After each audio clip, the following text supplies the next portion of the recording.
Oh, I like when the show starts on live television. Don't ask me that with Eliot Wolf here. I want to get this right. Executive Vice President of Player Personnel. More importantly, if you could go back in time and add that second L to Eliot, would you? No, it was my mother's choice, and I'm not going to go against her. Oh, my gosh. I love this. I love this. We were just talking about it's the fact that it's our rookie experience here. Neither of us have ever been to owner meetings, except I find that hard to believe with your dad. I'm sure you've been in that pool over here at the Breakers once or twice. Yeah, I was a family member that came here. So about 25 years ago, I was here at the Breakers and, just kind of taking on all the social events on the side. What does it feel like to be here? If you could describe, maybe out of 100 slices of pie, how much is business, how much is pleasure? It's been all business so far. Very little pleasure. We're all about the work here.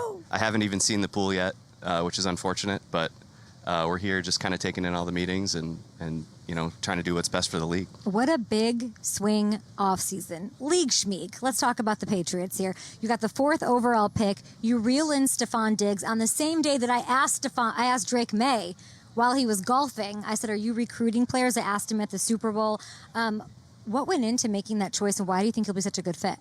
Yeah, Stefon's obviously someone that I've admired for a long time, playing for the Vikings when I was in Green Bay and, being unable to really contain him too much.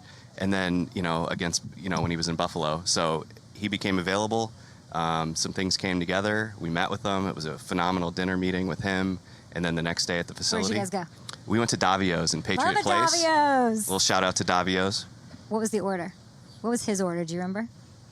I don't remember, no. What are you trying to pick up from him in a meeting like that? You're saying you know what a great player he is, right? From an X's and O's perspective, of course, in the NFC North all that time.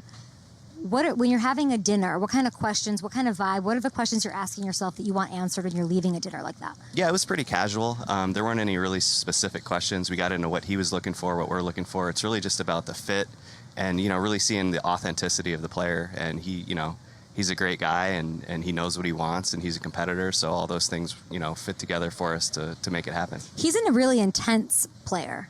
Drake Maye, to me, highly competitive, but sort of chill. Sort of, how will that work? What do you expect that dynamic to be?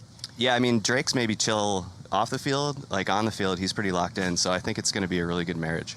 Can I tell you that there were 72 players golfing in the NFLPA Golf Classic in Maye last week? I was welcome there to sort of watch everything going on. Drake Maye did not have a great golf day, and I've never seen a more competitive, dejected. He could not. We're in Mayakoba. We're in Mexico. Everyone's having a good time. He was not performing to his standard, and it was stunning how he stood out from everybody in that competitive way. Yeah, that surprises me to hear because I've heard he's a really good golfer. I've never seen him play, but we'll have to have a conversation about that. He's a nut job, but he's a maniac. Ping pong, darts, anything. Like he's a real competitor. What's sexier? Stefon Diggs with Travis Hunter or Christian Gonzalez with Travis Hunter? That's a great question, and I think if he's available, which is a huge question mark, that'll be up to the coaching staff to determine, where he's going to fit in, and also if we would even pick him. A lot of questions. Nothing surprising about there being lots of questions about the Patriots. You're holding it close to the vest. I love that. A lot of discussion about even Stefon Diggs' role. You bring him in, an elite player, and congratulations on that. I think it's huge and I think it's amazing. Where do you expect him to play? Slot? One of the things we like about Stefon and even in Josh McDaniels' offense is just his versatility. He can play inside, he can play outside, he can move around, he's smart, he can play all 3 spots, he's competitive, he can beat press coverage, he can beat off coverage, he's good against zone. So, again, that was just one of the things that, his versatility was something that we look to add him to the team. Versatility, interesting. Maybe not so exclusive in the slot. Maybe versatility is a big thing with the Patriots if Travis Hunter is available there at 4. The draft being in Green Bay, does that do anything to you, Mr. What is it, Notre Dame? Let me get this right. Graduate from Notre Dame Academy, Wisconsin, in 2000. Of course, you spent time with the Packers, your dad, the whole thing. Is it special? Yeah, I think it's really cool that, I think it's the 100th draft and it's there in Green Bay. So I think it's going to be great for the community. And, Yeah, I don't know if they're going to have the hotel capacity, but I'm sure they're going to work something out. Oh no, I'm in a tent. I'm in a. You know how like everybody lets you park on their lawns before games? I think they're just like selling space. Yeah, that's and perfect. real estate for tents, and then they'll give you beers. They'll let you like use their laundry machine. Like They'll definitely give you beers. there's nothing like the people of the Midwest. What about this fan base? These fans that they've known greatness for so long. It's such a fascinating dynamic. You were around it. You know it.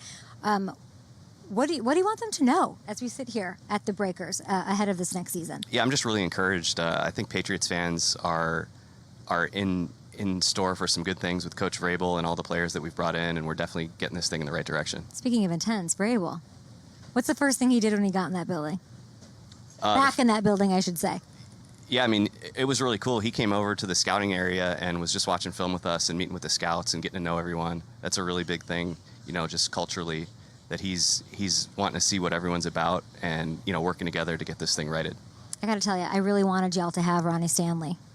I was politicking. I was using all my little tricks. Were you guys interested in him? He was never actually available because he signed with Baltimore before it started. Yeah, but there we go. If he had become available on Monday, then he might have been someone that we would have talked to. I'm trying to think of what else we want to ask you, Eliot. You don't want the other L. You answered that perfectly. We've got the 4th overall pick. We're right here, and that's great. Oh, can we talk about the anti-hate pins? Yeah, the FCAS, yeah. Yes. Why it's important, why you're wearing the pin. I have mine on. Yeah, this is Mr. Kraft's initiative, and it's just anti-hate, anti-Semitism, and it's really something that we support wholeheartedly. Amazing. And we will be back after this. We've got more GMs popping by. You're a rookie. Is there hazing? There hasn't been yet, but I was warned that there might be. Who do you think would be the instigator of that? Who's the GM that would Yeah, just my probably John Schneider from the Seahawks. Really? I've known him for the longest, so I think he would instigate some stuff. That was a deep pull I was not expecting. We will be back here on Up and Adams after this. 4th overall pick. We'll see who they take.